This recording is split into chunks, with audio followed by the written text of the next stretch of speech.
Muy buenas tardes. Vamos a dar inicio al track de UX dentro del otro track de ingeniería de software del hospital.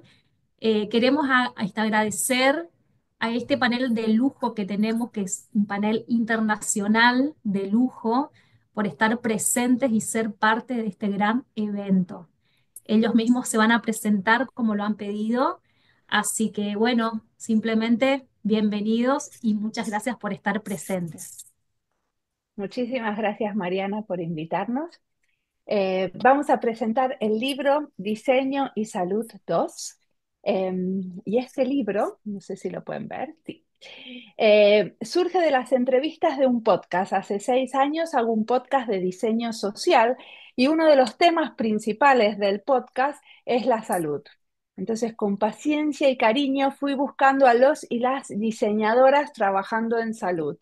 Escribimos un libro, otro, el anterior, el uno, en el 2022, que me sirvió para entender que había solamente entrevistado a diseñadoras y diseñadores y no al personal de la salud. Entonces, en este otro libro quise incorporar también las voces del personal de la salud que estaban trabajando con diseño. Mi nombre es Mariana Salgado y soy una diseñadora argentina viviendo en Finlandia. Y hay tres cosas que quiero decir antes que abramos el panel. Una es que el diseño no solo se trata de crear objetos de 3 dimensiones o 2 dimensiones o hacer una web. Entonces, a pesar que es el track de UX, queremos expandir la noción del diseño, ¿no? Y nosotros no solamente hacemos campañas, productos o historias clínicas digitales, sino que existe algo que es el diseño de estrategia y el diseño de servicios, que se trata de diseñar lo intangible. Esa es una de las cosas que muestra el libro a través de ejemplos. Otra de las cosas que quería decir, la número 2, es que no nos llamen cuando ya saben que creen que es lo que necesitan, ¿no? Que si ya saben que quieren un flyer, una campaña, una página web, sino que necesitamos entender el problema un poco antes. Nosotros hacemos algo que se llama investigación en diseño y es un tipo de investigación-acción que ayuda a entender qué es lo que hay que diseñar. Entonces, cada vez hay más diseñadores haciendo investigación en diseño o diseño de experiencia o diseño de servicios en hospitales y eso quería mostrar la interdisciplinaridad de los diseños y de trabajar de manera transdisciplinaria con el personal de salud. Y la tercera cosita que quería decir es que buscó más diálogo entre los hispanohablantes viviendo en diferentes regiones. Entonces, por ejemplo, hoy tenemos un colombiano viviendo en Canadá, otro viviendo en Dinamarca, una mexicana, una argentina y un español dialogando juntos. Eh, el, esos eran mis 3 puntitos y ahora vamos a empezar en panel. Pero antes les quiero decir para los argentines y argentinas que nos están escuchando que mañana en las jornadas van a poder comprar el libro si tienen ganas. Lo vamos a vender al costo y la pueden encontrar a Diana. Puedes hacer así, Diana, si saben quién es Diana, que se lo va a vender. Pero que si no, el libro está online de manera digital, gratuita, desde nuestra página web en diseño y diáspora. Entonces, bienvenidas todas. Diana, ¿quieres empezar? Dale, bueno, muchas gracias. Yo soy Diana, soy diseñadora, hice todos los diseños, pero últimamente me dediqué a la investigación de usuario y al diseño de producto. Trabajé muchos años en salud con chatbots, aplicaciones, con ONGs, con el Ministerio de Salud de Argentina, trabajando para acercar la salud a las personas a través de la tecnología, en mi caso. Bueno, a Mariana la conozco hace muchos años, pero participé del otro, fui entrevistada para el otro libro por un chatbot de COVID y otro de maternidad, y ahora me invitó a prologar este libro, lo cual fue fascinante porque me leí todas las iniciativas que son increíbles. Y bueno, nada, quiero agregar algo que puse en el prólogo del libro, pero bueno, el libro acá no está, que tiene que ver con que el diseño muchas veces se asocia a lo visual, a lo decorativo, y para mí igual eso es algo fundamental en la vida de las personas, porque sí, todos queremos belleza, pero en este caso, a veces cuando vos le querés acercar el diseño al mundo de la salud, te dicen, bueno, acá estamos salvando vidas, o sea, estamos ocupando de cosas más urgentes, y en este caso no es así. Cómo se habla de diseño en este libro. Como decía Mariana, ¿no? Es algo más parecido, digamos, lo que cuentan estas iniciativas es algo más parecido a lo que en inglés está más instalado como marca Design Thinking, que es pensamiento de diseño, que es usar el diseño para pensar nuevas maneras de hacer las cosas, centrándose en los usuarios, y no tiene tanto que ver con lo visual, y sí ayuda a salvar vidas, porque paradójicamente digamos, la termina, digamos, literalmente salvando vidas. Y además, otra cosa que quiero señalar es que hay un montón de, digamos, de nuevas tecnologías aplicadas en estos artículos que presenta el libro, pero lo más innovador de todo tiene que ver con incluir a las personas, acercar a la salud a las personas. A pesar de que las tecnologías están puestas en juego, la innovación parte de algo que no sé por qué no es tan común, que es acercarse primero a las personas para ver sus necesidades. Y bueno, con esto, nada, los dejo con los oradores y las oradoras. Gracias. Perfecto, muchísimas gracias, Diana. Algo pasa con la cámara de Germán, pero sin embargo, él está ahí también, em, que no la logra hacer funcionar. Pero quizás los técnicos nos pueden ayudar a darle posibilidad a que le veamos la cara cuando hable. Podemos empezar con que se presenten, nos cuenten quiénes son y qué hacen ahora en relación a la salud. ¿Querés empezar, Carlos? Hola, muy buenas. Bueno, pues muchas gracias por compartir este ratito juntos. Yo soy Carlos Romero desde España y bueno, empecé en esto el diseño, como habéis contado algunos, ¿no? Pues hace ahora concretamente 20 años con productos, webs y estas cosas, ¿no? Y la verdad es que nunca me imaginaba que 20 años después estaría trabajando en esto. Si me lo dicen hace 20 años hubiera imaginado que lo había dejado y me dedicaba a otra cosa y entonces estoy como muy sorprendido a la vez que ilusionado. Soy uno de los socios de Fractal Strategy, que es una empresa aquí en España que principalmente nos centramos en trabajar en el ámbito de la salud y las administraciones públicas, tocando pues, un poquito desde lo que decís, desde lo más tangible en elementos digitales a muchas cosas que tienen que ver con cómo son los procesos de los pacientes de hemodiálisis o de oncología o de otros servicios públicos, o en esa capa que también decía Mariana, un poquito más estratégica, ¿no? De repensar estrategias de humanización a nivel de gobierno o estrategias de salud pública. Y esto es un poquito del día a día que compatibilizo con la docencia en la universidad, donde también pues, bueno, hacemos alguna cosa de investigación que tiene que ver con salud también. Perfecto, muchas gracias. Bienvenido, Lilian. Muchas gracias. Buenos días para mí. Yo soy Lilian Delgado. Soy la mexicana a la que hacía referencia Mariana. Vivo en la Ciudad de México y mi paso por el diseño de los servicios de salud fue una serendipia muy hermosa. Era por ahí del 2021. No sé si se acuerdan, un evento que irrumpió este planeta y cambió la forma en la que hacíamos todo, salud. En ese momento yo estaba trabajando en un hospital muy similar en cuanto al número de camas y número de consultas que da el hospital italiano argentino que nos hace favor de recibirnos hoy. Y estaba dando una clase también de evaluación de servicios de salud. Entonces estaba buscando un podcast para ponerle a mis alumnos y que pudieran hacer una reflexión en torno a la creatividad. Yo no sabía que lo que yo estaba buscando era el diseño, ¿cierto? Entonces estaba buscando algo para ponerles y que ellos estimularan su creatividad y que pudieran hacer otra cosa en esta transformación que empecé a dar mi clase virtual. Entonces di con el podcast de Diseño y Diáspora, que yo creo que todos lo conocen acá, y que les invito a quien nos esté viendo ahora, que nos sintonice ahora o quien vea esta grabación, que sintonicen ese podcast. Yo lo escucho muy a menudo. Y di con un capítulo en particular que hablaba de evaluación utilizando métodos mixtos y de cómo empatizar y cómo el diseño era ese puente que articulaba entre la escucha las necesidades de los pacientes y en aquel momento, de nuevo, recuerdo que era 2021, yo estaba pensando más en el personal de salud, ¿no? Entonces me voló la cabeza y dije, yo quiero hacer esto que está haciendo la invitada, ¿no? Yo quiero eso. Y di un revire en mi carrera profesional que siempre me había dedicado a no sé si un revire por completo, vaya, pero me había dedicado a la calidad y a la seguridad del paciente. Y entonces le inyecté como esta parte de diseño y me metí muchísimo a investigar y a estudiar y a escuchar todas las herramientas que nos ofrece el diseño de servicios, el diseño de experiencias. Y bueno, ahora puedo decir muy feliz que soy diseñadora y evaluadora de servicios de salud.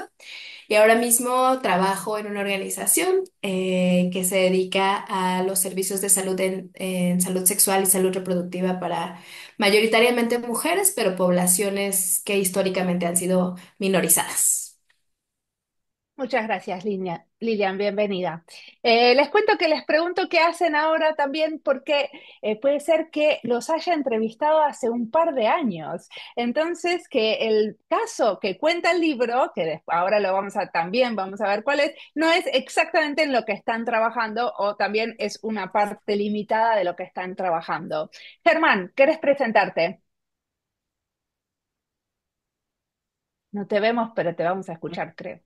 Hola Mariana, no sé si me escuchan bien, siento Sí. mucho, bueno, aquí intentando que funcione mi cámara, tengo el background, pero no logré que funcionara mi cámara, no sé qué está pasando. Bueno, muy complacido de estar aquí con todos ustedes, mi nombre es Germán Charom, yo soy diseñador industrial, tengo una maestría en diseño para la salud y terminé hace poco otra en Digital Product Design en la Universidad de Toronto. Y actualmente, bueno, hasta hace poco trabajaba con una ONG que se llama Sick Health Canada, donde trabajamos y profundizamos en todo el proceso de humanización de los servicios de diseño de salud, desde el diseño, especialmente lo que tiene que ver con la relación paciente-médico y paciente-servicio.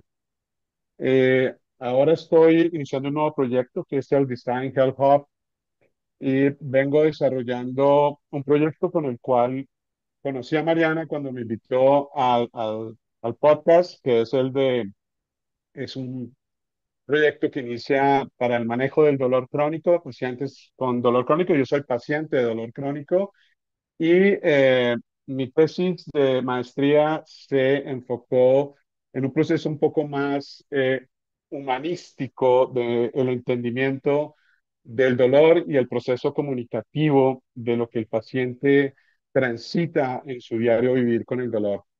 Este proyecto, pues, eh, lo estoy desarrollando. En este momento me encuentro en Colombia, lo estoy desarrollando con una empresa colombiana se llama Dado, que es una empresa muy interesante que ha enfocado todos sus esfuerzos en desarrollar productos para las personas con discapacidades y estamos ya en el proceso de desarrollo final para monitorear este nuevo proyecto, poderlo sacar adelante.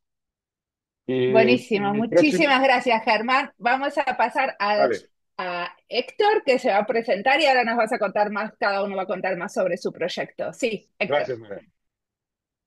Vale, buenas tardes, creo que para todos en este momento.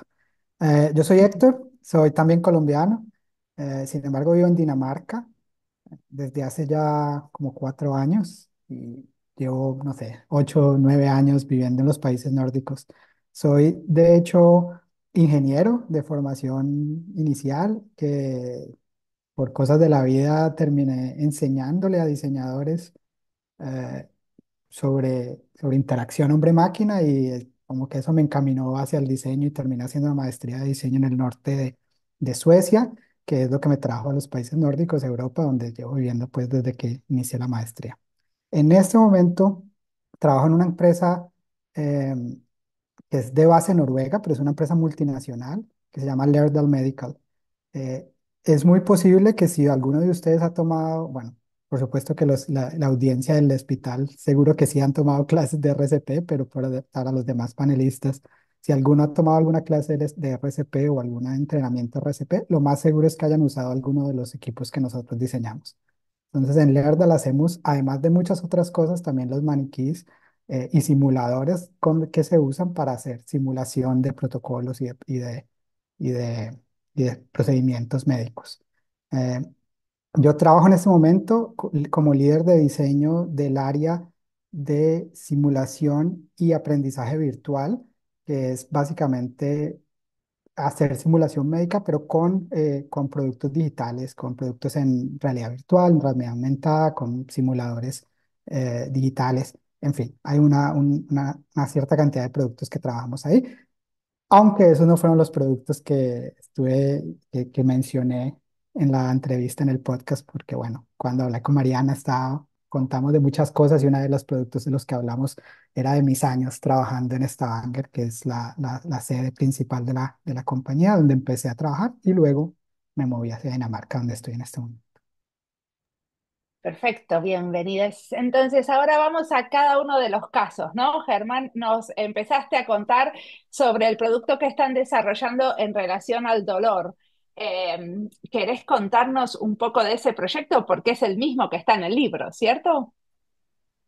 Sí, sí, sí, Mariana. Bueno, actualmente estamos desarrollando, ha evolucionado, básicamente la tesis se fundamentó en generar un producto universal hacia la búsqueda de la expresión y la comunicación del dolor y tenía tres componentes básicos, que es un sistema de expresión y comunicación alrededor del diario vivir para poder generar unos signos que fueran rastreables desde los médicos tratantes para entender los comportamientos y los estados de los pacientes a través de sus expresiones comunicativas.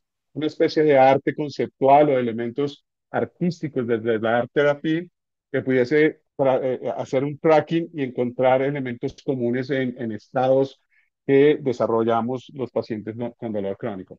En este momento estamos desarrollando la plataforma, que es un juego y la intención es poder generar ciertos diálogos, no solo con los médicos tratantes, sino con sus familiares y coworkers, con sus compañeros de trabajo, porque es difícil la comunicación de los pacientes con dolor crónico y sus estados de relación no son siempre los más amables. Algo que de lo que partimos es que los niveles de medir de 1 a 10 el dolor son supremamente subjetivos. Cuando el dolor tiene esa característica de la subjetividad, tal vez el proceso de expresión individual y lograr ciertos estados comunicativos desde la información van a permitir un mejor manejo de los tratamientos, un mejor reconocimiento de los pacientes de lo que sucede y algo que es muy importante, una mejor relación con su familia y con su grupo cercano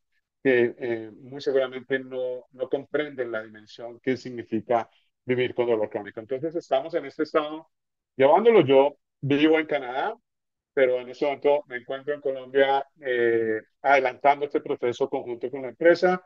Y bueno, la siguiente fase es una aplicación digital para una visión mucho más humanística del manejo del dolor crónico.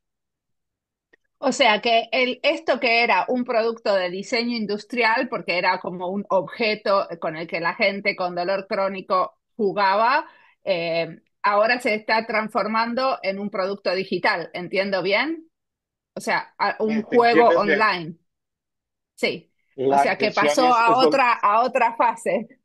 sí, sí, la intención es volver a esto digital. Esto tiene que ver con esas barreras que existen para acceder a ciertos tratamientos, a ciertas condiciones que demandan el dolor crónico. Por ejemplo, en Canadá el dolor crónico es tratado única y exclusivamente por el Servicio de Salud Pública a nivel de farmacoterapia, cosas que ha llevado ya desencadenado en problemas que ya conocemos de la dependencia y que cada vez crece más.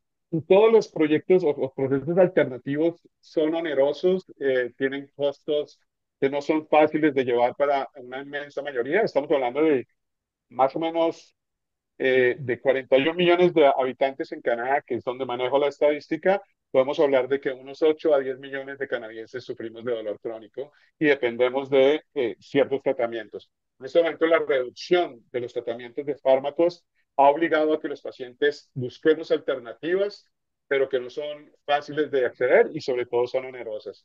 La intención de trasladar esto a lo digital es poder llegar a mayor gente de una manera más concreta y sobre todo desde una relación mucho más desde el sujeto hacia el resto del mundo y compartir.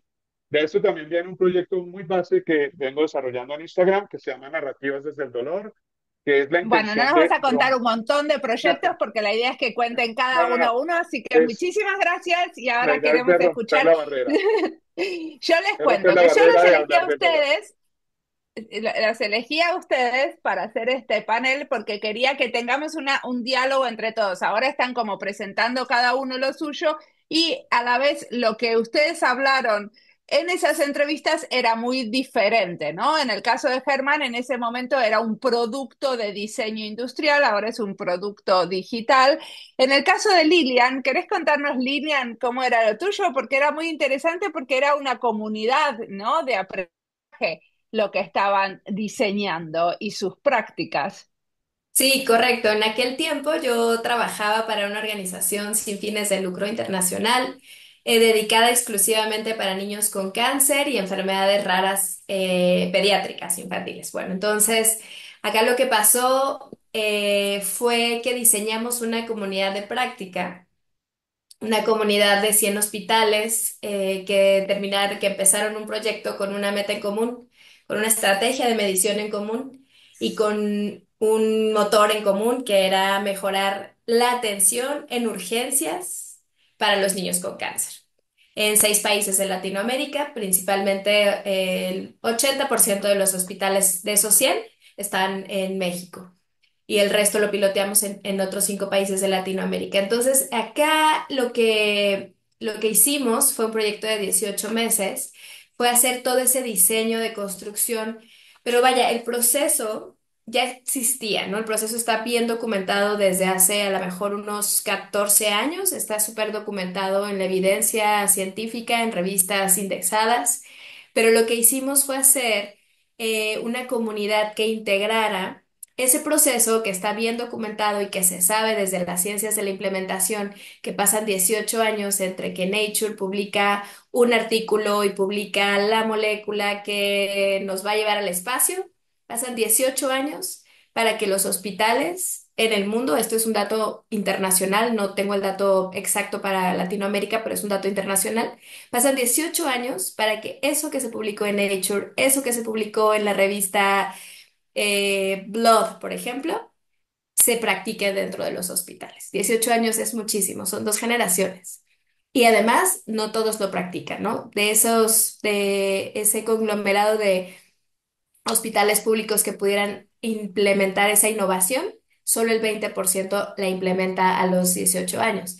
Entonces, lo que hicimos fue acelerar, fue utilizar el diseño como un brinco, ¿no? Que en inglés se conoce como leapfrog, ¿no? Un brincote para poder acelerar y darle la mejor atención a todos los niños con cáncer de México y de nuevo, repito, se piloteó en algunos otros de Latinoamérica. Entonces, nosotros creamos esta comunidad de práctica utilizando herramientas del diseño para mejorar la atención que recibían los niños y el proyecto se llamó Hora Dorada. Y es porque este proceso implica que cuando un niño con cáncer llega al servicio de urgencias presentando fiebre, se le tiene que administrar la primera dosis de antibiótico en 60 minutos o menos. Es un concepto traído de muchos otros servicios de urgencias, por ejemplo, quienes han trabajado a lo mejor, Héctor conoce muy bien, quienes han trabajado cardio conocen este proceso de tiempo puerta aguja, ¿no? Que son 11 minutos entre lo que hay el espacio que hay entre que un paciente llegue infartándose a que ya le están haciendo el cateterismo, ¿verdad? Son 11 minutos. Entonces yo pensaba que fácil, si yo puse eso en un hospital 11 minutos, lo facilito, pongo 60 minutos en el resto, ¿no? Y pues no, uno se topa con que hay que entrarle mucho a la empatía y hay que escuchar un montón por qué nos está haciendo y hay que escuchar a las enfermeras y hay que escuchar al policía y eso platicaba yo en mi entrevista mucho, está en el libro, que los policías son la primer cara de un hospital, ¿no? Y muchas veces los policías no son personal, o bueno, acá les llamamos policías, no sé, vigilantes, personal de seguridad que está a la entrada de los hospitales, no son personal del hospital, es más. ¿Ustedes pensarían que es personal de salud? El vigilante que está en la puerta, que abre la puerta de un hospital, pensarían que es personal de salud. Y son los que abren la puerta de urgencias, ¿no? Los que no te dejan pasar, los que, ay, trae una mochila, trae una torta, trae un sándwich, no puede pasar. Son esos los gatekeepers. Entonces fue también mucha escucha a ellos y mucha retroalimentación, ¿no? Utilizando herramientas de feedback, de iteración continua, para ¿Y que cuál fue la pudieran intervención más importante que hicieron? Em, mira, acá yo te diría la escucha activa de los 100 hospitales, ¿no? Cada mes hacíamos sesiones virtuales y te diría que la intervención clave fue la escucha localizada, o sea, a ti, tu hospital, a ti que te funciona. Entonces, por ejemplo, unos en el sur del país, que es la parte más desfavorecida y empobrecida de México, ellos lo que hicieron fue un convenio con Uber, todos conocen Uber. Entonces, un patronato de beneficencia pagaba el Uber y ya el transporte era automático. Entonces, la mamá, el papá, el cuidador primario hablaba, mi hijo tiene fiebre y necesito llevarlo al hospital. El Uber llegaba y pagaba el patronato. Entonces, la intervención comenzó desde casa, ¿no? Y yo te diría que con los policías, que fue esta escucha, y otros lo que hicieron fue a lo mejor diseñar un carnet dorado. Entonces, lo que hacía era que el niño te decía, es que yo soy hora dorada. Y entonces lo dejaban pasar automáticamente por urgencia sin detenerlos y sin que su carnet, si tiene cita, si no, si usted va. Entonces, la Buenísimo. intervención clave fue la escucha activa de los 100 hospitales. Decime, Diana, ¿querías decir algo? Sí, a mí me fascinó esta entrevista, digamos, y cómo literalmente se salvan vidas con una intervención que es que es como prestar atención literalmente, ¿no? A algo, pero no atención de atender, sino de, bueno, le tienen que dar en 60 minutos, esto no está pasando. Y te quería preguntar cómo fue el principio, o sea, ahora son 100 hospitales, que es una locura. ¿A quiénes de los hospitales se acercaron? ¿Cómo hicieron para que les crean o les abran la puerta para este proyecto, digamos, ¿no? ¿Por quiénes entraron? ¿Por qué rol? ¿Por qué discurso? ¿Cómo se abrieron la puerta, digamos? ¿Cómo hicieron para que les abran la puerta no el policía, sino los directivos o quiénes? Diana, me encanta tu pregunta porque yo ocupé muchas horas de terapia para hablar de esto, ¿no? Porque es algo que seguro nos pasa en la práctica diaria. Tenemos la solución, está documentada. Esto comenzó en el 2017. Yo no estaba en este proyecto cuando fue el 2017. Se integró en un hospital en el norte, que es la frontera con Estados Unidos, en Tijuana. Y bueno, la historia breve y para ser puntual con la respuesta es dos mecanismos. Uno, los directivos. Eso es súper importante. Quien esté, le toca hacerlo. O sea, es que no es de que si quiere, le toca hacerlo. Claro que el discurso es, oiga, mire, tenemos esto, yo sé que usted es un innovador, un disruptor del sistema y que por supuesto que lo va a querer poner. Claro que el discurso va así, ¿no? Pero es que no existen los gobiernos, existen las personas adentro del gobierno y a esas voluntades es a las que hay que apelar. Y unos nos recibieron muy bien, claro que sí, te hago el oficio, lo circulo. La verdad, ahí fue la mitad. Y la otra mitad, mi esposa me decía, es que tú te montaste un call center aquí en la casa y era llamada por llamada y tienes el teléfono de tal, me puso un mapa del país y tienes el teléfono de tal, me pasarías, no, no tengo el teléfono, pero mira, tengo a ver, pruébale. Y O sea marcaba, que ¿no? tuvo Y mucho de artesanía esto. 100% artesanal la otra mitad, pero valió la pena. O sea, cuando yo veía que iban diciendo sí, sí, sí, y creo que acá algo importante también es que el medio de verificación, vaya, yo nunca le llené el formulario a nadie. Sí les decía, si tú quieres participar, tienes que llenar el formulario y yo veía cómo se iban incrementando las respuestas, ¿no? Diario checaba el Google Forms, cómo iban aumentando las respuestas y me iba sintiendo muy satisfecha con ese periodo de reclutamiento. Pero sí el medio de verificación es muy importante, o sea, la voluntad de yo llenar mi formulario y decir, ok, sí, sí quiero participar, me voy a comprometer 18 meses a hacer esto, era muy importante que viniera del líder médico que estaba en el hospital. Buenísimo, Gracias. muchísimas gracias. Vamos a el caso de Carlos. ¿Cuál fue el que hablamos en el libro?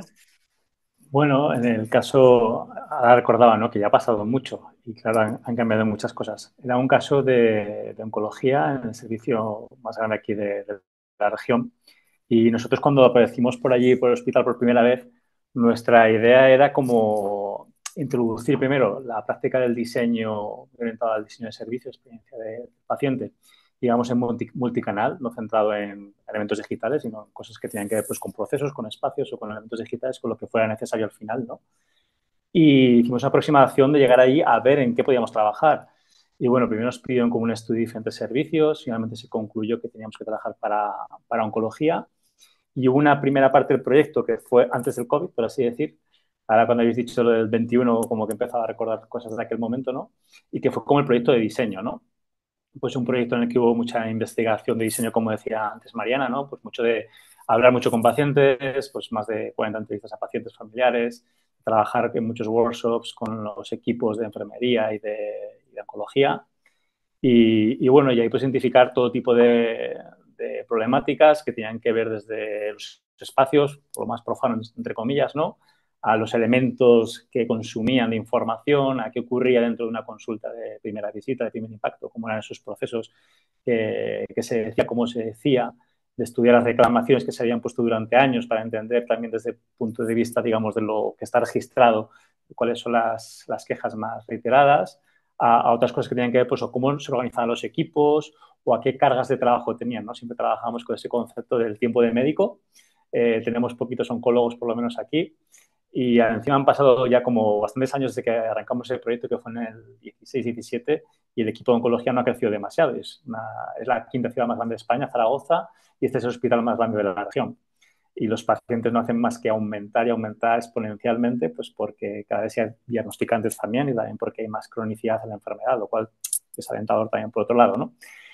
Y con este proyecto nosotros siempre teníamos la idea de hacer un observatorio de la experiencia del paciente, ¿no? Como que fuera algo que introdujera este tipo de trabajos en la sanidad aragonesa y ver cómo de ahí podían salir más proyectos. Era nuestra intuición inicial. Y el resultado del proyecto pues fue variado. Por un lado, hubo un cambio estructural, es decir, se abrió una nueva planta para los pacientes.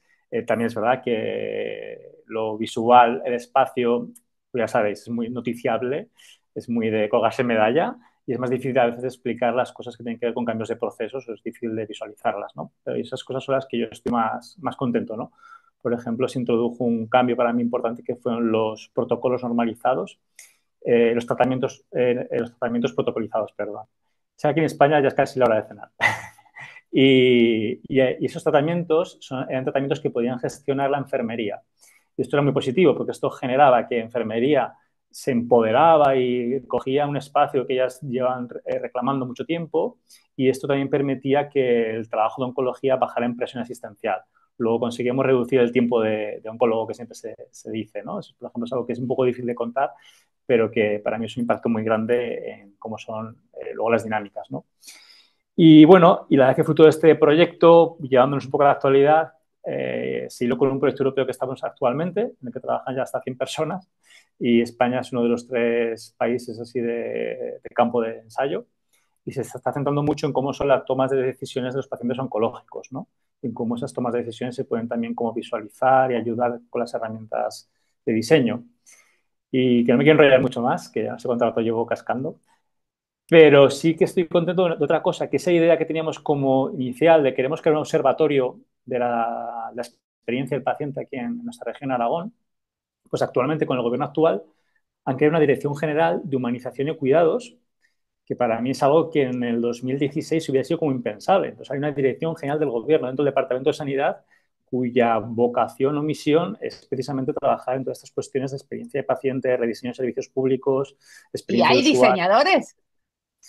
Bueno, entonces, ¿quién hay ahí? Ahí hay facultativos, ¿vale? Gente con ganas y les estamos ayudando nosotros a diseñar la estrategia que tiene que seguir el Ah, departamento. No bueno, hay diseñadores. Yo os puedo decir que nuestro pero gobierno, tienen, sí, pero bueno, los están tercerizando a diseñadores estratégicos. sí, sí, luego hay una colaboración con el mundo del diseño. Diseñadores dentro de nuestro gobierno hay dos, ¿vale? Pero nosotros trabajamos mucho para, es decir, la relación de los diseñadores con el gobierno de aquí es generalmente con empresas externas, ¿no? Es como funciona, porque realmente el sistema de función pública dificulta bastante que haya figuras como diseñadores dentro de los gobiernos a día de hoy. Diana, ¿querías preguntar algo? Sí, hablando de diseño, justamente, quería preguntar, cuando hablas de la experiencia del paciente, bueno, nosotros trabajamos mucho con la experiencia del usuario, ¿la grafican o de alguna, cómo, o sea, cómo la visualizan o comparten o documentan? Ahí usan gráficos, usan documentos para plasmarla, ¿no? Para estudiarla. Pues somos, como decís antes, como muy artesanía, entonces en función del servicio hacemos cosas diferentes. Mira, hay una cosa que me encantó de un proyecto que hicimos para pacientes de convalecencia y rehabilitación, pues típico caso de una persona muy mayor que se rompe la cadera, que ya sabéis que tiene una mortalidad bastante grande, y en ese proceso asistencial intervienen muchísimos facultativos diferentes, ¿no? Como algunos conocerán, ¿no? Pues desde geriatras, rehabilitadores, fisioterapias, ¿no? Entonces, ¿qué ocurre ahí? Que la experiencia de relación con cada profesional es diferente y cómo representa esa complejidad del servicio. Pues en este caso utilizando pues journeys o blueprints, bueno, al final herramientas de visualización propias del diseño que ponen mucho el énfasis en cómo es la experiencia de la persona y qué hace cada uno de los actores en cada momento, ¿no? Para que ellos mismos, los equipos de atención, entendieran que mientras que por la mañana están teniendo una atención con el geriatra, a continuación viene el fisio y en función del tiempo que tarda el otro y el papel que no le han dado, pues se genera un problema. Entonces, muchas veces visualizar los servicios, yo veo que ayuda a los equipos asistenciales a entender la complejidad de lo que ellos mismos hacen en el día a día.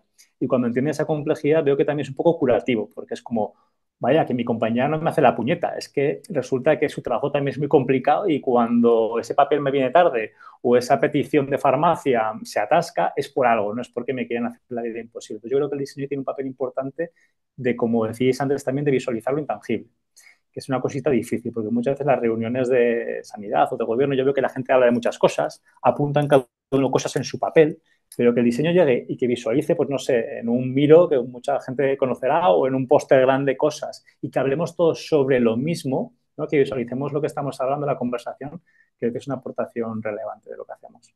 Bueno, totalmente. Hacer como, estos son todos problemas complejos, ¿no? Entonces visualizarlos hace que de alguna manera también sea posible hablar de las partes y ir al todo, ¿no? Hacer como un zoom in y zoom out de estos problemas para entenderlos mejor. Entonces tenemos, por ejemplo, en el caso de Lilian y de Carlos, que lo que están cambiando son las prácticas, o sea, lo que están diseñando es como nuevos servicios o puede ser nuevas maneras de hacer las cosas, ¿no? O sea, usando herramientas de diseño, usando el pensamiento en diseño o la investigación en diseño para entender cómo podemos hacer las cosas de nuevas maneras. En cambio, en el caso de Germán y Héctor, estamos más en productos digitales, ¿no? O productos.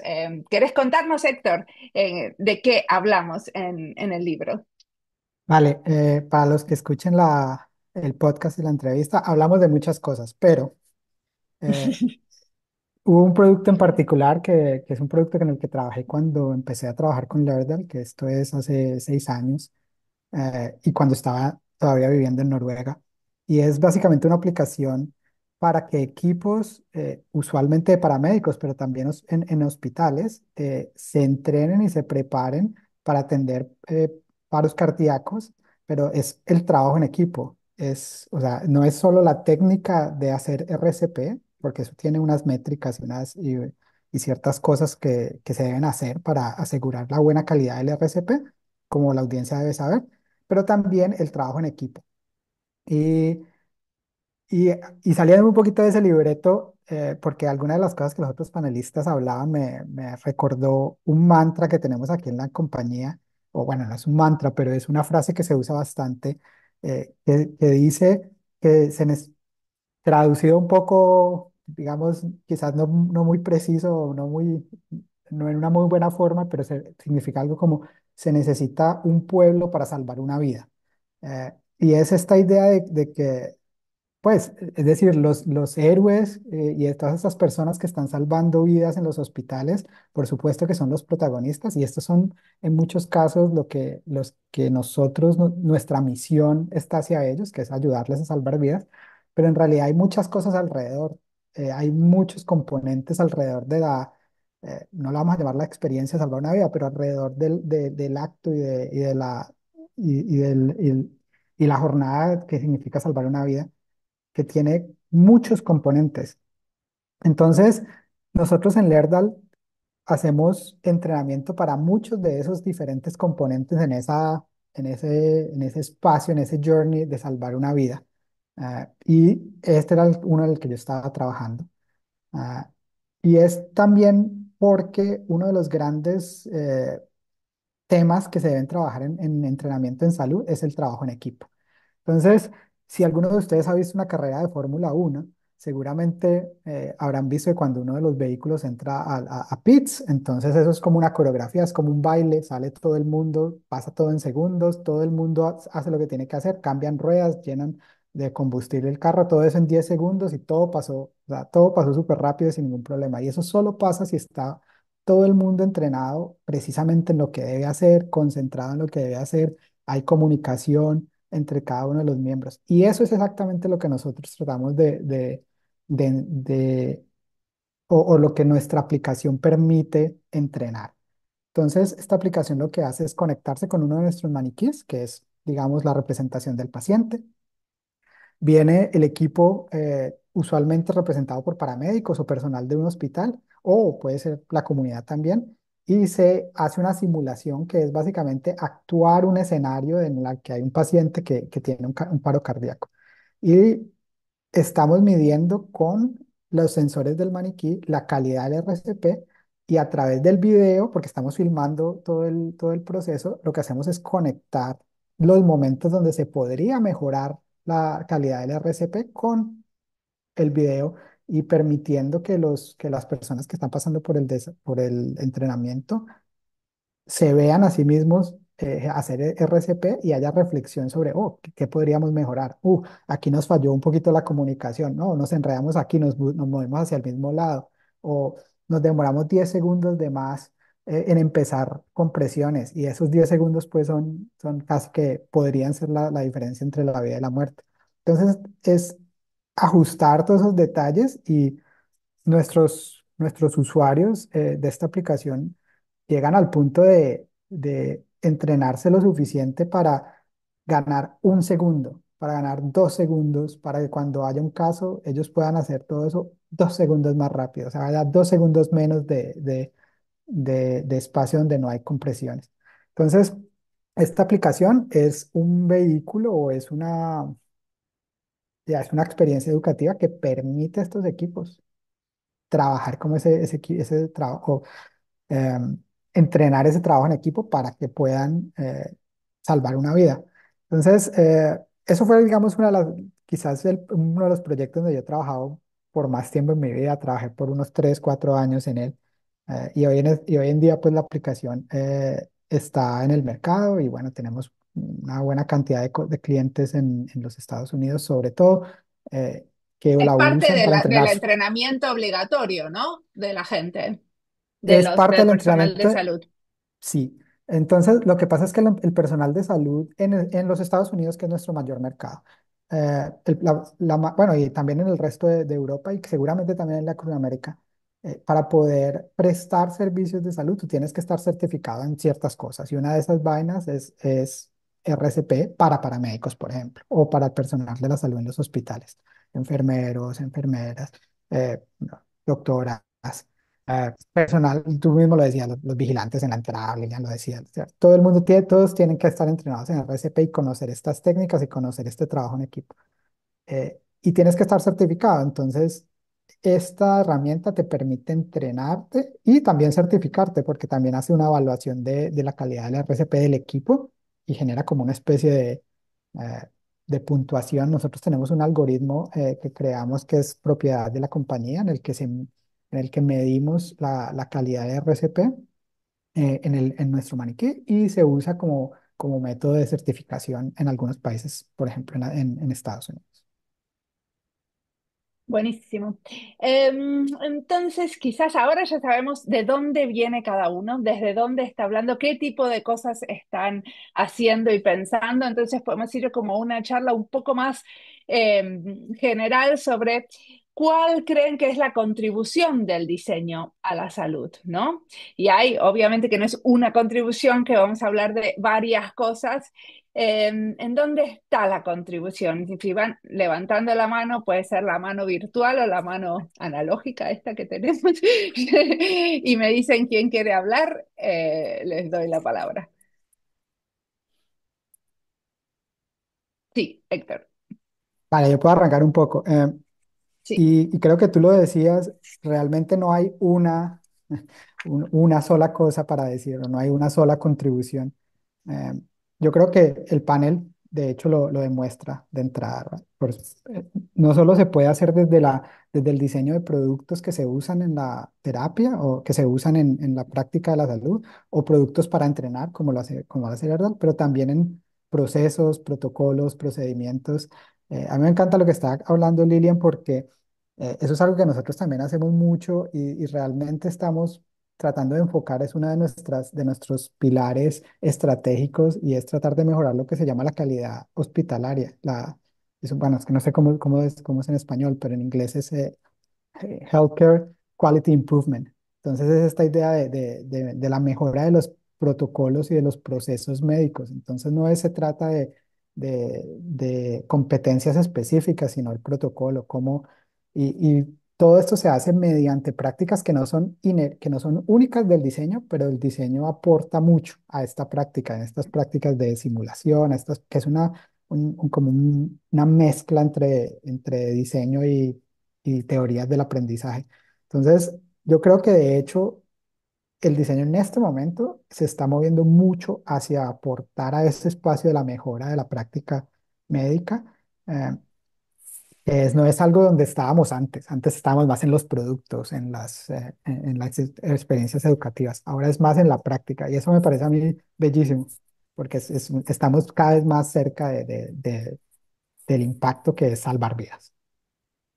Buenísimo. Una cosa que les quiero decir es que cualquiera puede en el chat poner su propia empresa, las empresas que nombraron, a las que algunos están contribuyendo o participando, o los proyectos, o en línea los proyectos, porque eso hace que los que están escuchando después puedan ir a buscar más y seguramente que ustedes los dicen así como medio rapidito, fractal, y nadie, y quizás la gente no lo cachó. Entonces, pueden perfectamente poner los links a lo que estamos hablando para que el que está interesado pueda profundizar en esos contenidos.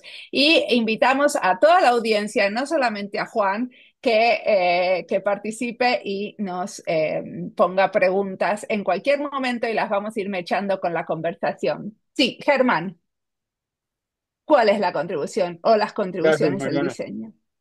Bueno, al fin lo logré con la cámara. Yo pienso, pues desde mi punto de vista, hay muchos como diseñador industrial, sé que desde los dispositivos médicos hemos trabajado hace muchísimo tiempo mejorando, pero en mi caso específico, yo pienso que hay dos elementos que me parecen muy interesantes, que es la mejora de la experiencia del paciente realmente desde un hecho mucho más profundo y más humano, y la relación entre paciente y equipo tratante, que creo que se puede extender, como venía hablando, a todos esos medios que nos circundan para comprender las dimensiones de las enfermedades y los procesos y las experiencias que los pacientes llevan tanto al interior de las unidades médicas. Digamos, nosotros hicimos un proceso en el Hospital San Michael de la Universidad de Toronto, en la ciudad de Toronto, para entender la experiencia del paciente al interior, porque demandaban, digamos, encontraron en una investigación que los pacientes tenían una alta reincidencia al salir de sus tratamientos médicos, reincidían muy rápidamente por diferentes características, Y eso tenía que ver con la experiencia misma de lo que pasaba al interior del hospital, desde el dormir y comer hasta los tratamientos que estaban recibiendo. Yo creo que este campo de la comunicación y la experiencia es un campo para explorar y que nos da una oportunidad inmensa a los diseñadores. Acá hay una pregunta específicamente para vos, así que la voy a leer.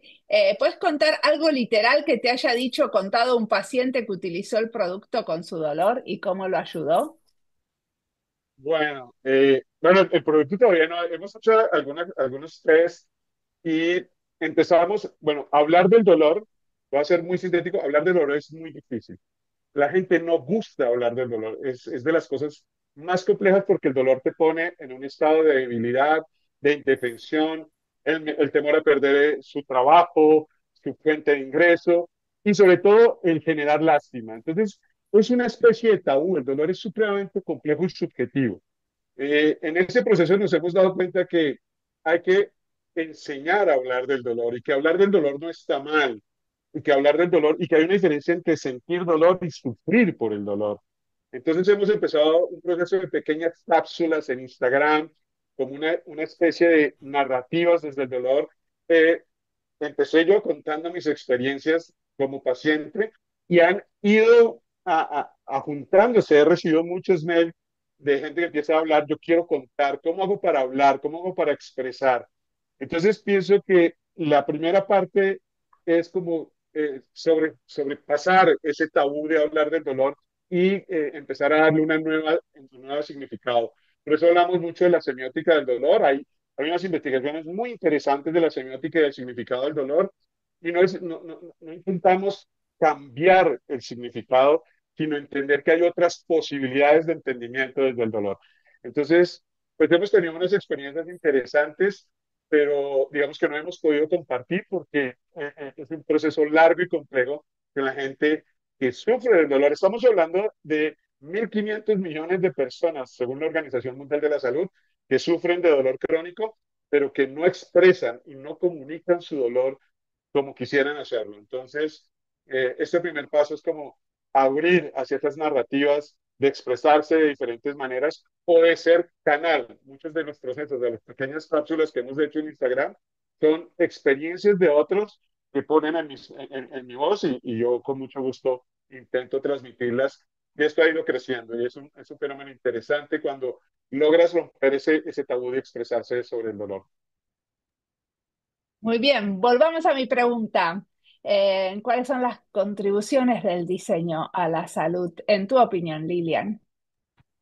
Sí, pues bueno, coincido con la de los colegas, ¿cierto? Es la multidisciplina, la diferencia de perspectivas, pero quizás yo agregaría que en este ecosistema, ¿cierto? De salud que lleva tantos años siendo tan jerárquico, yo creo que el diseño es una manera de democratizar las voces. Hablamos, por supuesto, mucho de los pacientes, las pacientes y sus familias, pero también creo que es una manera de repartir más equitativamente, de democratizar la participación en el equipo tratante, ¿no? Que ya decía el colega, que se puede desde todos los lados, desde todas las aristas, desde todos los departamentos, desde todas las profesiones que integran este ecosistema, se puede aportar y se puede generar bienestar y se puede generar salud. Entonces yo creo que el diseño hace eso.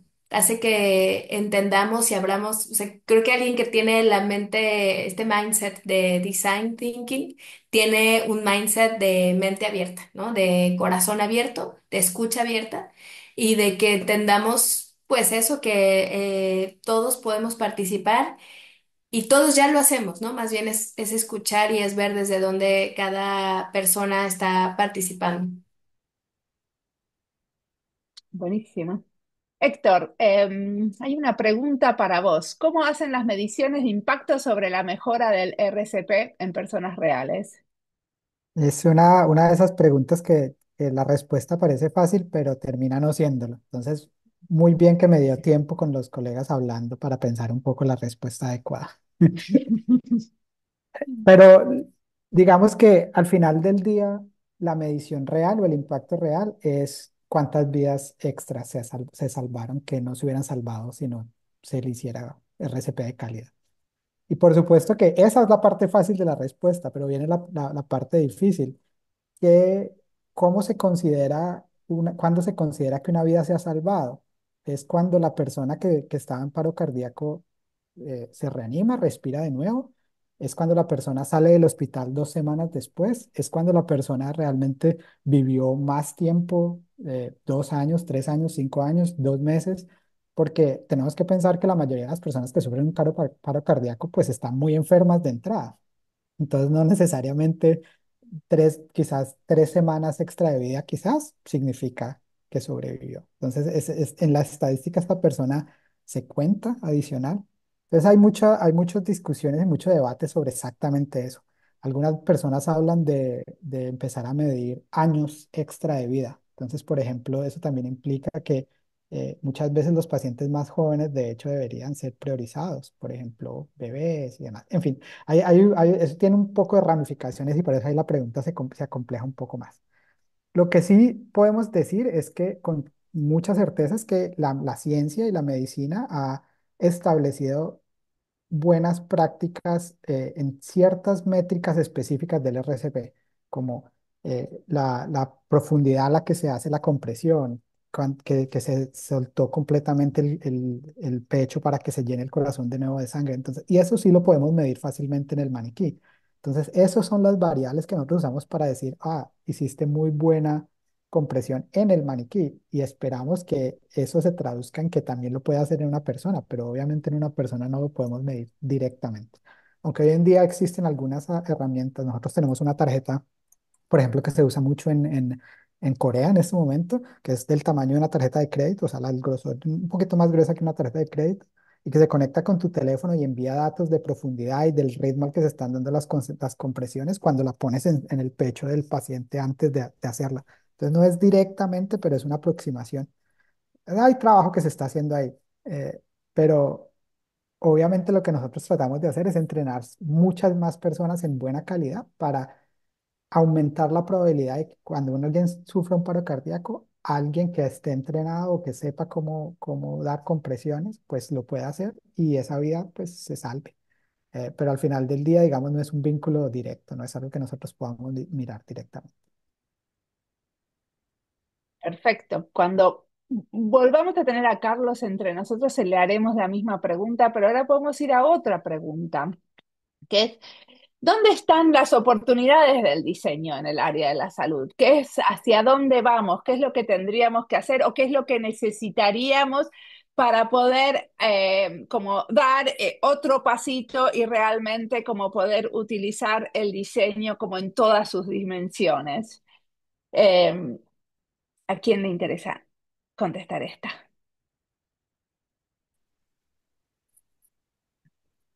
Sí, Germán. Bueno, yo he leído muy algunas intervenciones alrededor del diseño predictivo y me empieza a llamar mucho la atención, perdón, de cómo el diseño puede entrar a relacionarse, sobre todo con esta irrupción tan fuerte de la inteligencia artificial hacia el diseño predictivo en la salud. Y pienso que el otro es romper las barreras sociales y físicas que sigue presentando eh, la atención de salud en comunidades aisladas en todos nuestros países y bueno, en Canadá también se presenta esa relación. Pienso que allá hay unos elementos muy interesantes y son unos elementos a tener presentes. El diseño predictivo, que tiene que ver con el autocuidado también, que le apuntan, digamos, las políticas canadienses en este momento apuntan a prevenir más que a curar, porque pues la salud es un wicked problem, es un problema que no tiene solución total y que siempre se está moviendo y se está variando. Entonces, han apuntado a ese diseño predictivo y de autocuidado que es muy interesante de empezar a entender en el manejo de datos y cómo se aplican esos datos para que este diseño predictivo en la salud sea mucho más eficiente. A mí una cosa que por ejemplo, que a mí me da para pensar es que me gustaría que en el tercer libro de salud tengamos más diseñadores de políticas públicas haciendo proyectos en salud. Esa es una cosa que me queda picando, o sea, ¿dónde están los que están planeando estratégicamente la salud? Y, o sea, me gustaría encontrarlas y todavía no los encuentro. Sí, Héctor, querías decir algo. Pero creo que Germán tenía una respuesta a esa pregunta que acabas de decir, entonces le voy a dar Sí, no, la no. de... Un complemento, digamos, Mariana, a lo que dices, y es que los sistemas de salud aún son muy conservadores y son muy difíciles de penetrar. En Colombia, por ejemplo, es muy difícil penetrar el sistema de salud en términos de cómo se dan los procedimientos y esas mentes abiertas a entender que hay unas herramientas que son posibles es complejo, ¿no?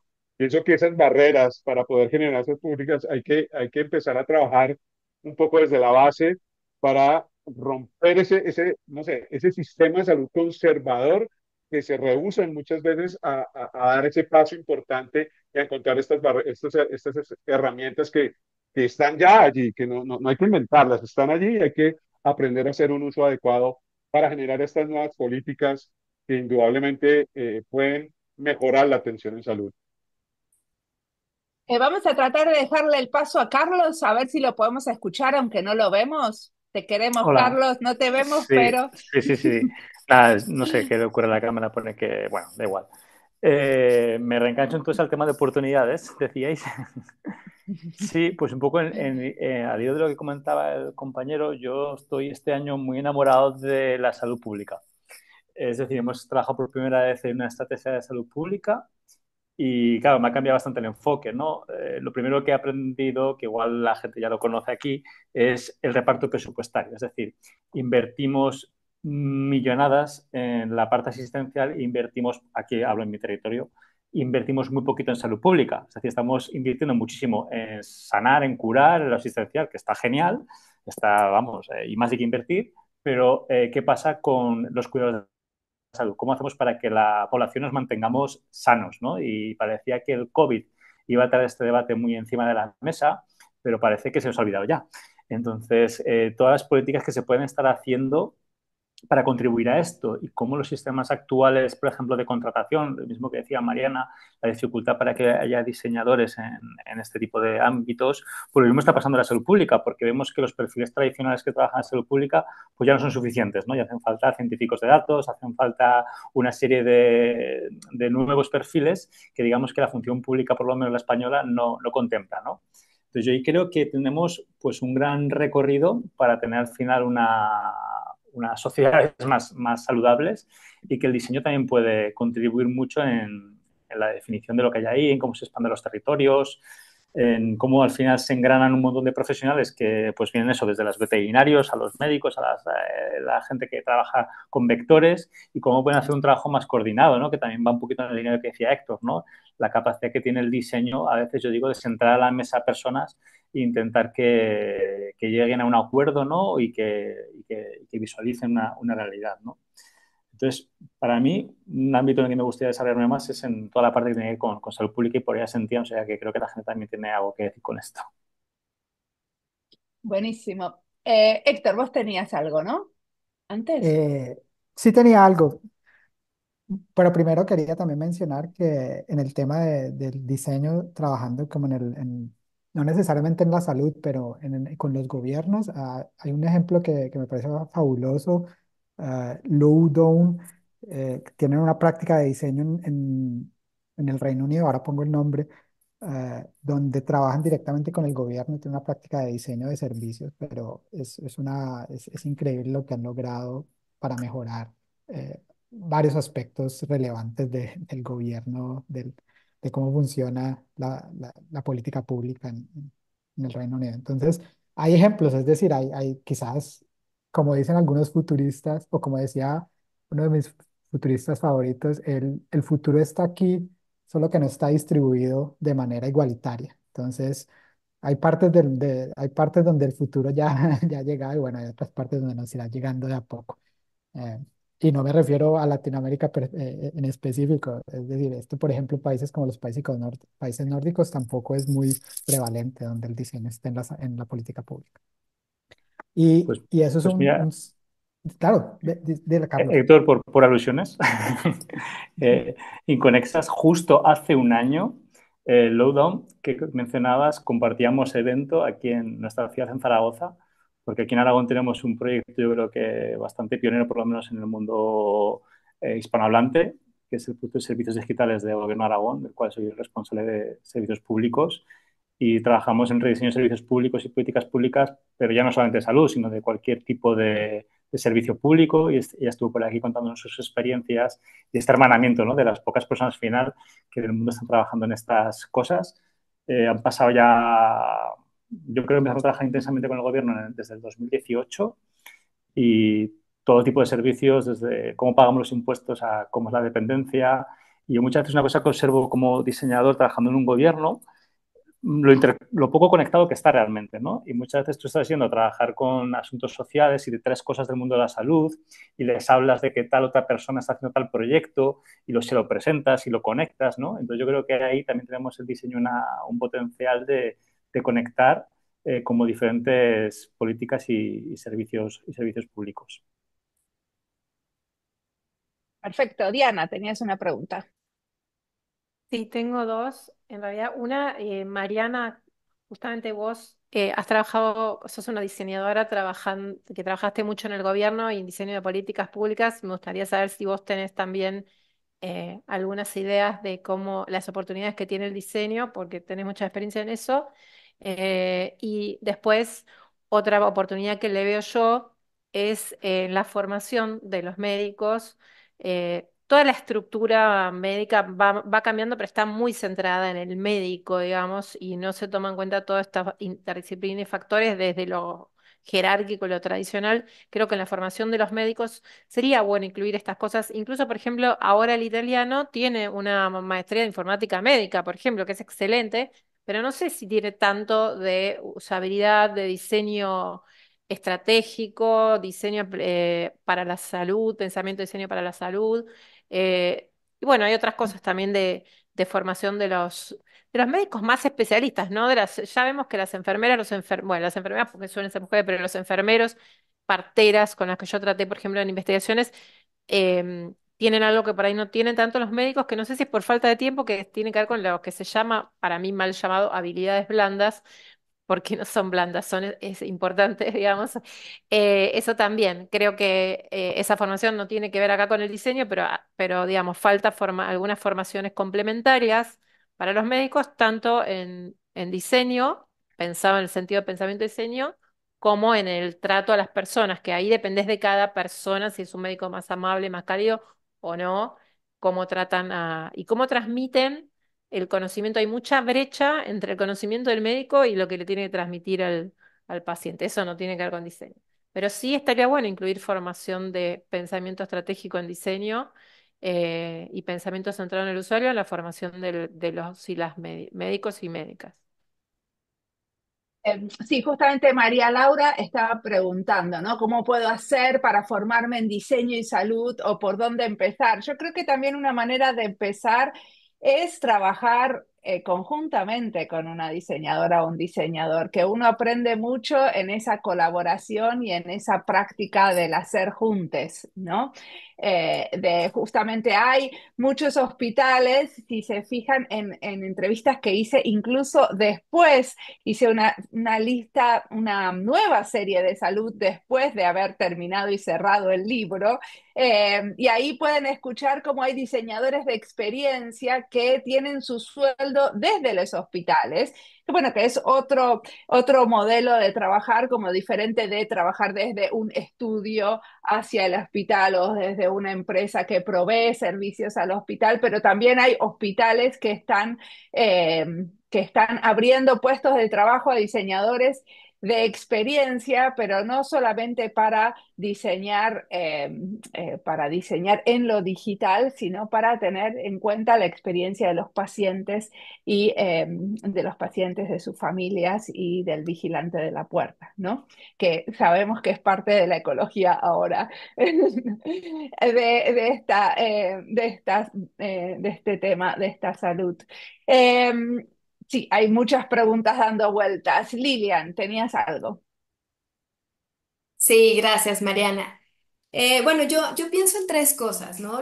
Estamos hablando como de esto de, no sé si diseño predictivo sea lo mismo que diseño de futuros. Para mí también es un tema que me apasiona y que pronto suelto y vuelvo a agarrar porque te topas con pared, ¿no? El ecosistema en salud, mientras va saliendo una carta, vas cambiando lo que el contrincante tiene y una pieza te mueve las demás. Pero bueno, pensaba en esta irrupción de la inteligencia artificial que es maravillosa y que justo nos abona a construir el futuro juntos y juntas, pero pensaba también en cómo nos distancia de una escucha efectiva, ¿no? Pensaba en que el estetoscopio, por ejemplo, fue la primera tecnología que crea una distancia frente al paciente del médico, ¿no? Hace 200 años, poquito más de 200 años, que surge el estetoscopio. Y me encanta a mí esa metáfora y la utilizo mucho en mis clases porque mientras es una tecnología que se adentra, ¿cierto? En los latidos, en el sonido de los pulmones, por ejemplo, que puede entrar en el organismo, a la vez los distancia, ¿no? El médico deja de tocar, la médica deja de tocar a su paciente cuando aparece el estetoscopio. Ahí deja de tocarlo. Entonces, me parece bien importante, por ejemplo, los chatbots, que a mí me vuelan la cabeza y me encantan cuando aparecen chatbots. Ahora que trabajo desde IPPF en salud sexual y salud reproductiva, hay chatbots educando a adolescencias e infancias en salud sexual, que es súper importante. Es una distancia también, ¿no? A la vez que entramos y que abonamos y que nos acerca a comunidades que a lo mejor nunca se hubiesen atrevido a preguntar una duda en respecto a su sexualidad, a la par nos distancia, porque los está escuchando el chatbot, no los está escuchando un profesional de la salud. Me parece que sucede lo mismo que con el estetoscopio. Entonces, yo creo que el diseño en los espacios de salud abonan muchísimo a que sí podemos llegar más grande. Mi formación es en salud pública, yo soy saludista.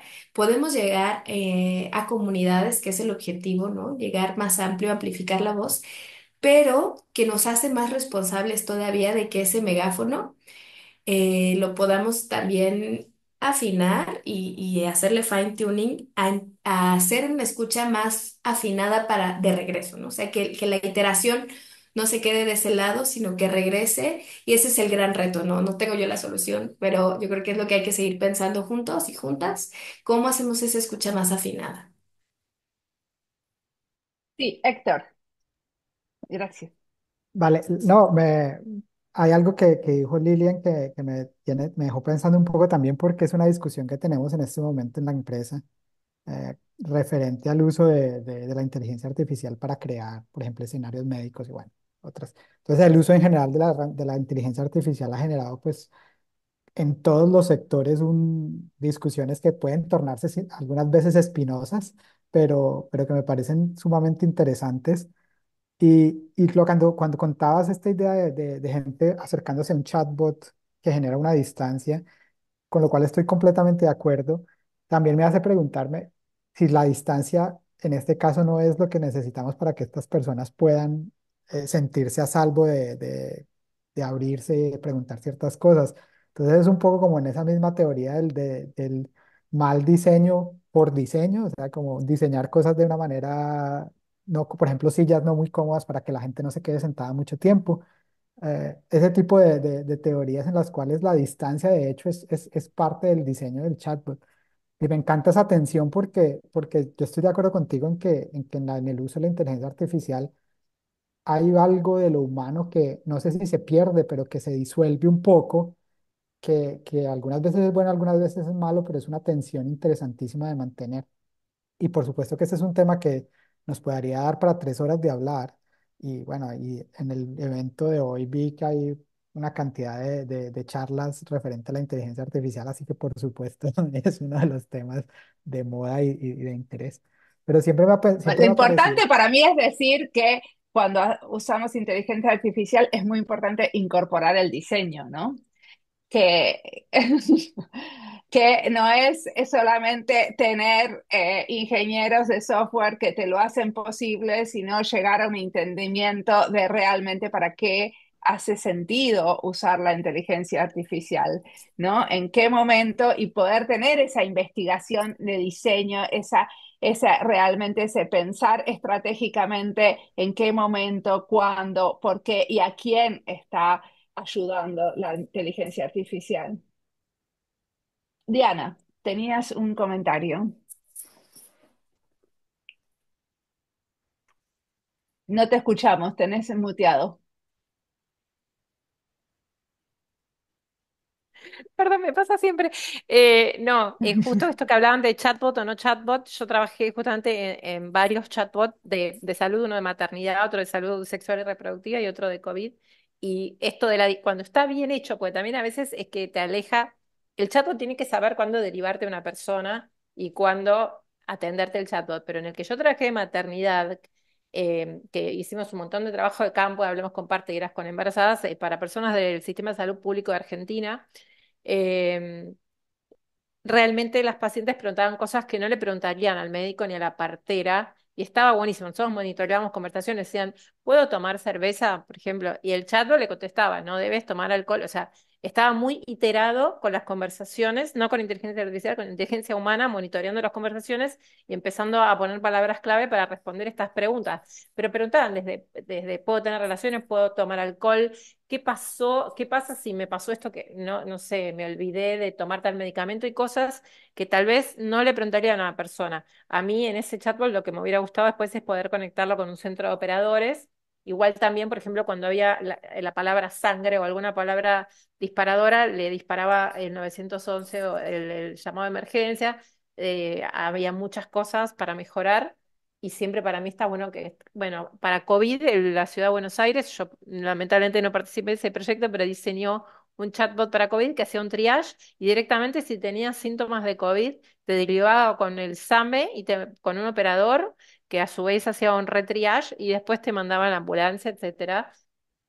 Pero hacía un barrido para que no se sature el centro, solamente llegabas al operador cuando tenías síntomas. Nada, por eso digo, está bueno el chatbot, hacerlo bien, la inteligencia es pensado, cuando una persona, cuando conviene que lo vea solo el chatbot, y lo mismo con la inteligencia artificial, que también, bueno, para que todos piden inteligencia artificial ahora, por lo menos donde yo trabajo, y bueno, sí, ¿para qué la querés? Bueno, decime primero para qué la querés, después te digo si la usamos o no. Eso es lo que no los traía un poquito al principio, esto de llamar al diseñador para definir el problema de manera conjunta, ¿no? Y después vemos qué hace falta. Es inteligencia artificial, es ser más creativos, es sentar a la mesa gente que nunca se sienta en la misma mesa. O sea, hay diferentes tipos de métodos que podrían ser ahí los indicados. Héctor. Vale, no, solo quería adicionar que en esta idea de que tenemos que traer a los diseñadores, y no solo a los diseñadores, a estas conversaciones sobre inteligencia artificial, que nosotros en este momento estamos en un proceso muy similar, que en el que estamos trabajando en inteligencia, o ¿cómo se llama? Conversational AI, o sea que para hacer conversación con un agente sintético, con uno de estos pacientes virtuales, y que la conversación se sienta natural y que y que evolucione. Pues bueno, obviamente ese es un trabajo donde están implicados ingenieros y científicos de datos, pero también diseñadores y también personal con conocimiento médico. Y me encanta esa área porque es un área donde estamos viendo esa transdisciplinaridad, como, o sea, esas conversaciones se vuelven supernaturales, útiles y la experiencia se vuelve maravillosa cuando estas cuatro disciplinas se juntan para crear algo que tiene sentido. Entonces, es definitivamente un tema en el que la transdisciplinaridad se vuelve cada vez más importante. O sea, no solo el diseño, pero definitivamente el diseño también tiene que estar ahí. Germán. Con esto de los chatbots, recuerdo una anécdota que me pasó ya hace bastantes años con unos compañeros de informática de la universidad que me decían, los diseñadores os vais a quedar sin trabajo porque el futuro es que las aplicaciones desaparecerán y todos serán bots. Y ellos habían diseñado un bot para psoriasis.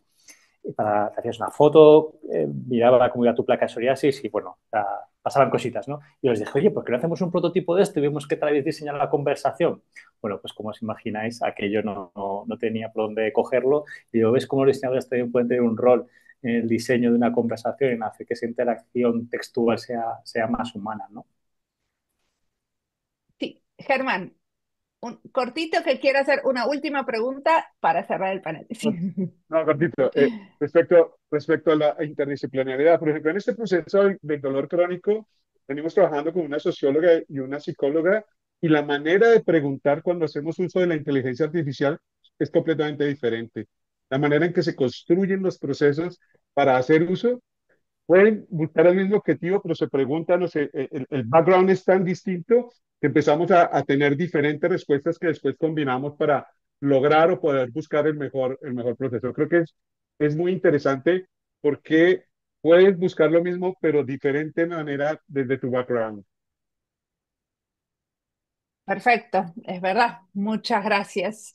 Quería preguntarle a Mariana, que fue nuestra, como la que nos invitó a estar en estas jornadas, ¿cómo te suena todo esto que escuchaste?